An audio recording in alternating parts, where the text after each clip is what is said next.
வீட்டுக்கு வீடு வாசப்படி திங்கள் முதல் வெள்ளி வரை மாலை 6:30க்கு உங்கள் விஜயில். பிரபல ரவுடிக்கு விரித்த வலை, தூக்கி அடிக்கப்பட்ட இன்ஸ்பெக்டர்.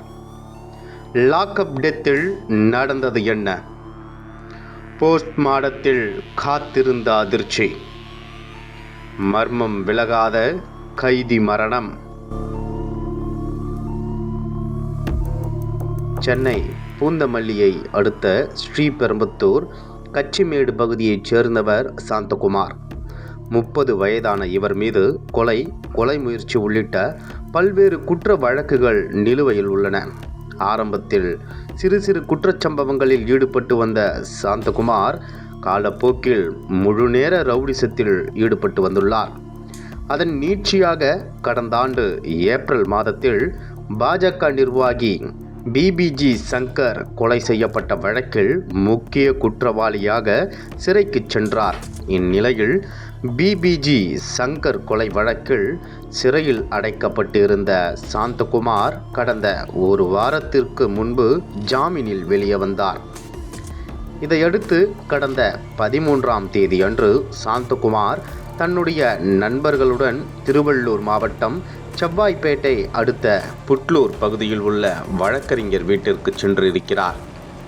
அப்போது இந்த தகவலை தெரிந்து கொண்ட செவ்வாய்ப்பேட்டை போலீசார் உடனடியாக ஸ்பாட்டுக்கு விரைந்தனர்.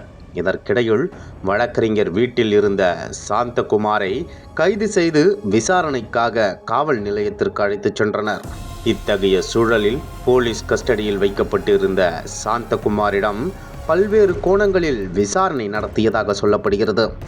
அதே நேரத்தில் விசாரணையின் போது சாந்தகுமார் குடிப்பதற்காக அவருக்கு கூல்ட்ரிங்க்ஸ் கொடுக்கப்பட்டதாகவும் கூறப்படுகிறது. அந்த நேரத்தில் திடீரென உடல்நலக்குறைவால் பாதிக்கப்பட்ட சாந்தகுமார் சம்பவ இடத்திலேயே மயங்கி விழுந்துள்ளார்.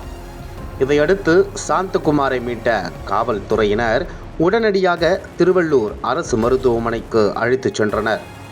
அப்போது அவரை பரிசோதித்த மருத்துவர்கள் சாந்தகுமார் ஏற்கனவே இறந்து விட்டதாக கூறியுள்ளனர். மேலும் விசாரணைக்காக அழைத்து செல்லப்பட்ட நபர் மர்மமான முறையில் உயிரிழந்த தகவல் பெரும் அதிர்ச்சியை ஏற்படுத்தியுள்ளது.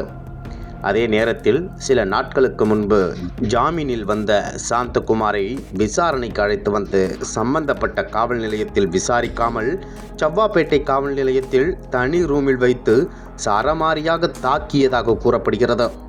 மேலும் இதற்கெல்லாம் மூல காரணம் இன்ஸ்பெக்டர் குணசேகரன் தான் என்று சாந்தகுமாரின் உறவினர்கள் கூறுகின்றனர்.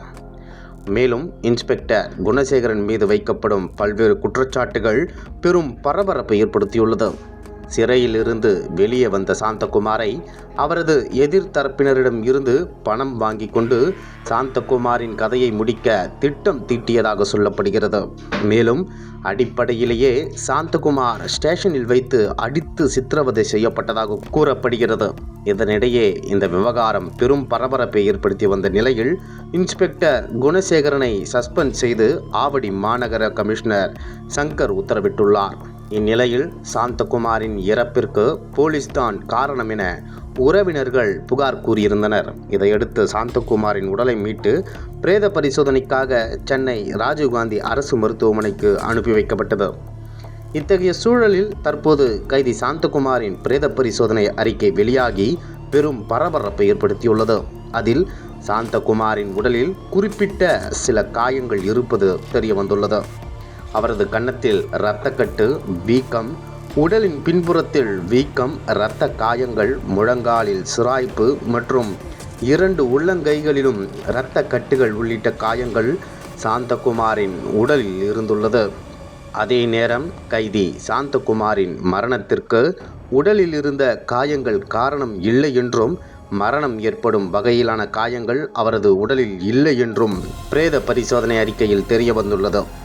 தற்போது போலீசாரால் விசாரணைக்கு அழைத்து செல்லப்பட்ட பிரபல ரவுடி ஒருவர் மர்மமான முறையில் உயிரிழந்த சம்பவம் பெரும் பரபரப்பை ஏற்படுத்தியுள்ளது.